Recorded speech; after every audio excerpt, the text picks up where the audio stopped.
बंधु माने आजिर एही कार्यक्रम को आपण मानक स्वागत। आजिर एही कार्यक्रमटी तुला राशि व्यक्ति विशेष मानक पई बहुत गुरुत्वपूर्ण अटे, बहुत ही खास अटे। कारण आजिर एही वीडियो रे आमे माने जानिबा जे तुला राशि व्यक्ति विशेष मानक पई सेप्टेम्बर 2025 की परि रहिबो। आजिर एही वीडियो रे आमे माने तुला राशि मासिक राशिफल उपरे आलोचना करिबा। तुला राशि व्यक्ति विशेष मानकर स्वास्थ्य, शिक्षा, प्रेम जीवन, वैवाहिक जीवन, भाग्य, क्यारियर एवं व्यापार वाणिज्यर स्थिति किपरि रहिबो एही सेप्टेम्बर 2025 रे से विषय रे विस्तार भाबरे आलोचना करिबा। नवग्रहंकर स्थिति मध्य देखिबा। नवग्रह आपनकु केउ भली फल प्रदान करिबारे सक्षम हेबे। एहा सहित अशुभत्व प्रदान करूथिबा ग्रहमानक पई किछि विशेष प्रतिकार मध्य जानिबा। सेति पई आपनकर मध्य जदि तुला राशि होइथाय तो वीडियोटी को स्किप न करी शेष पर्यंत निश्चय देखंतु एवं वीडियोटी को लाइक करी चैनलटी को सब्सक्राइब करी दियंतु। कमेंट बॉक्स रे भक्ति एवं श्रद्धार सहित जय श्री जगन्नाथ निश्चय लिखंतु। तो बंधु माने आसंतु आरंभ करिबा आजिर एही कार्यक्रम को जहा आपनकर जन्म राशि तथा चंद्र राशि उपरे आधारित अटे। तेबे राशि चक्रर 12 गोटी राशि मध्यरु सप्तम राशि हेउची तुला राशि एवं तुला राशि राष्ट्राधिपति हेउछंती शुक्र। तेबे सेप्टेम्बर मास आरंभ रे आपणको कुंडलीर पंचम भावरे विराजमान अछंती राहु, षष्ठ भावरे विराजमान अछंती शनि, नवम भावरे विराजमान अछंती गुरु, दशम भावरे विराजमान अछंती शुक्र, एकादश भावरे विराजमान अछंती सूर्य, बुध एवं केतु एवं आपणकर द्वादश भावरे विराजमान अछंती मंगल। तो सर्वप्रथमे आसंतु जानिबा आपणकर स्वास्थ्य किपरि रहिबो एही सेप्टेम्बर 2025 रे। तेबे बंधु माने कुंडलीर प्रथम भावटी होइथाय आपणकर स्वास्थ्यर भाव, आपणकर इम्युनिटी सिस्टम रो भाव एवं आपणकर प्रथम भावर अधिपति हेउछंती शुक्र। शुक्र आपणक कुंडलीर दशम भावरे गोचर करूछंती।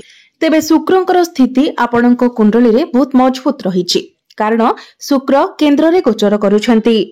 शनि किंतु आपणकर षष्ठ भावरे अछंती एवं बुध आपणक कुंडलीर एकादश भावरे गोचर करूछंती। तो शनि जेहेतु आपणकर षष्ठ भावरे अछंती तेणु आपणकर टिके पेट जनित समस्या देखा देई पारे कारण शनि हेउछंती आपणकर पंचम भावर अधिपति। पंचम भावटी होइथाय पेटर भाव, स्टमक रो भाव। तो जेहेतु आपणक पंचम भावर अधिपति शनि षष्ठ भावरे रोग स्थान रे गोचर करूछंती तेणु एही समय आपणकर पेट जनित समस्या देखा देबो। केवल सेप्टेम्बर मास ही नुहे जे पर्यंत शनि आपणकर षष्ठ भावरे रहिबे से पर्यंत आपणको आपणक खाद्यपेय प्रति विशेष यत्नशील हेबार अछि। यह व्यतीत शनि आपणकर षष्ठ भावरे रही आपणकर द्वादश भाव को देखुछंती तेणु आपणको आपणक स्वास्थ्य प्रति विशेष ध्यान रखिबाको हेबो कारण द्वादश भावटी होइथाय हॉस्पिटल भाव, खर्चर भाव।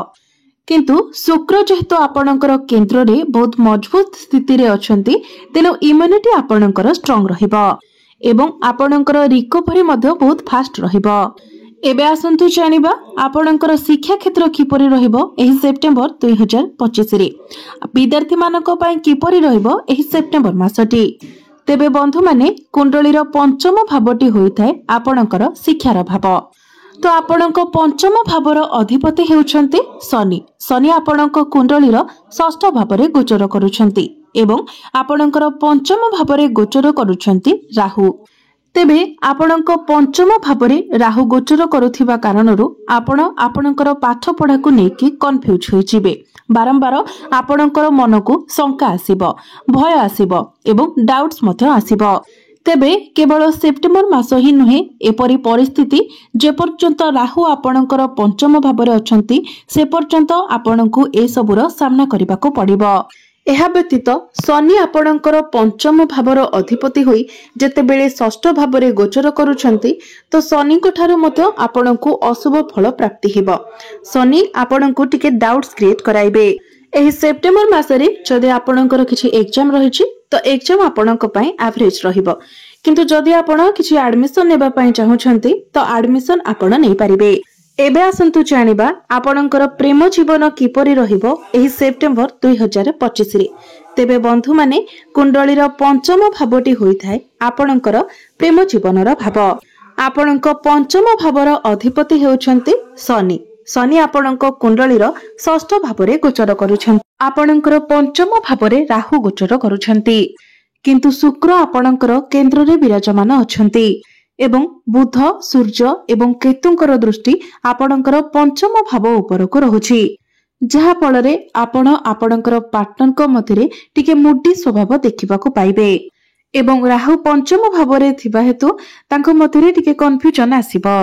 कारण राहु हेउछन्ति छाया ग्रह, राहु हेउछन्ति मुंडविहीन ग्रह। राहु सर्वदा छल कपट करिथांती, राहु हेउछन्ति भ्रमित ग्रह। तो एहार अर्थ हेउछि आपणकर प्रेम जीवन रे आपणक मध्यरे कन्फ्यूजन आसीबो, आपणक मध्यरे टिके शंका देखा देबो, आपण परस्पर को डाउट करि पारंती, आपणक मध्यरे टिके मिस कम्युनिकेशन मिस अंडरस्टैंडिंग मध्य होई पारे। जेउ कथारे किछि झगड़ा हेबार नथिबो, जेउ कथार सेमिति किछि आधार नथिबो, सेठी मध्य आपणक मध्यरे जुक्ति तर्क एवं लड़ाई झगड़ा होइछिबो। तो ए सब जिनिस ठारू आपण निजको जेते पारिबे दूरे रखिबाकू चेष्टा करंतु। आपण दुई जनक मध्यरु कोनोसी जणे ए सब अधिक करि पारंती। विशेष करी आपणकर पार्टनर मध्यरे ए सब स्वभाव टिके अधिक देखा देबो, किंतु शुक्र जेहेतु केंद्र रे अछंती तेनु आपण सब किछि रे एडजस्ट करबा पई चेष्टा करिवे, किंतु शनि षष्ठ भाव रे थिबा हेतु आपणक मध्यरे किछि समय पर्यंत कथावार्ता मध्य बंद होई जाय पारे। विशेष करी 15 सेप्टेम्बर रु 25 सेप्टेम्बर मध्यरे आपणक मध्यरे टिके अधिक मिस अंडरस्टैंडिंग होई पारे, तेनु आपणको ही टिके अधिक स्टेबल रहिबाकू पड़िबो। एबे आसंतु जानिबा आपणकर वैवाहिक जीवन किपरि रहिबो एही सेप्टेम्बर 2025 रे। तेबे बंधु माने कुंडलीर सप्तम भावटी होइथाय वैवाहिक जीवनर भाव, आपणक जीवन साथीर भाव। आपणक सप्तम भावर अधिपति हेउछन्ति मंगल। मंगल आपणकर द्वादश भावरे गोचर करुछन्ति, किंतु 14 सेप्टेम्बर को मंगल आपणकर प्रथम भाव को चलन करिवे। तो 14 सेप्टेम्बर को मंगल जेतेबेले आपणकर प्रथम भावरे गोचर करिवे एवं आपणकर सप्तम भाव को देखिबे, ता आपणकर वैवाहिक जीवन पाई बहुत भल रहिबो। कारण आपणकर सप्तम भावर अधिपति जेतेबेले आपणकर सप्तम भाव को देखिबे तो निश्चित भावरे आपणकर वैवाहिक जीवन बहुत भल रहिबो। पूर्वरु आपणक मध्यरे जदि कोनोसी प्रकारर मिस कम्युनिकेशन थिला, मिस अंडरस्टैंडिंग थिला, से सब किछि दूर होइछिबो।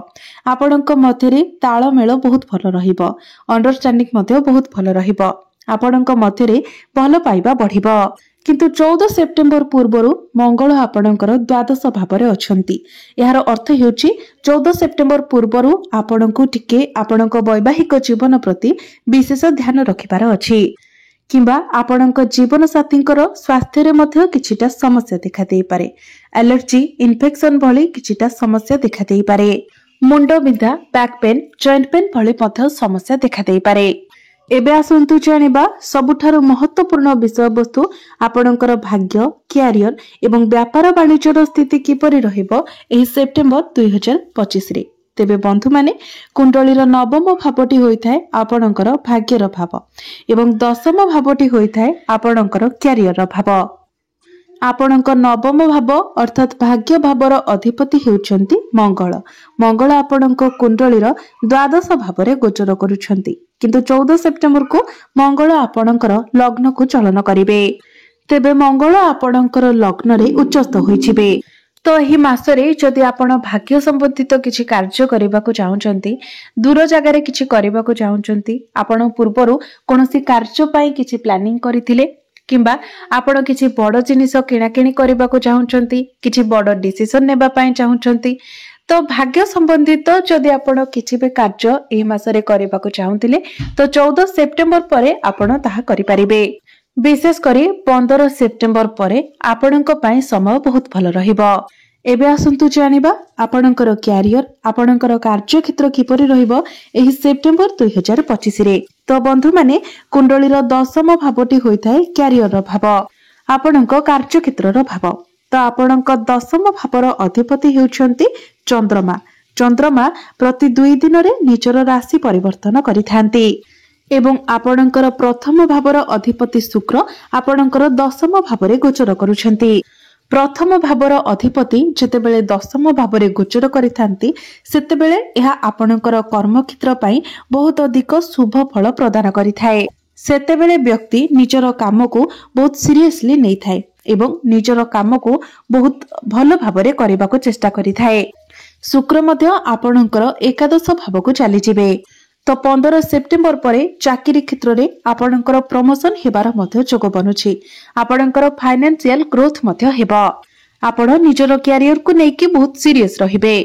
बहुत भल भावरे निजर काम कार्य करिवे। सूर्यंकर स्थिति मध्य बहुत भल रहुछि। तेणु आपणक निकटरे जदि चाकरी बाकरी नथिला आपण चाकरी रो अनुसंधान रे थिले तो आपणकु चाकरी मिलिबार बहुत अधिक संभावना रहुछि। तेणु आपण निजर चेष्टा जारी रखंतु।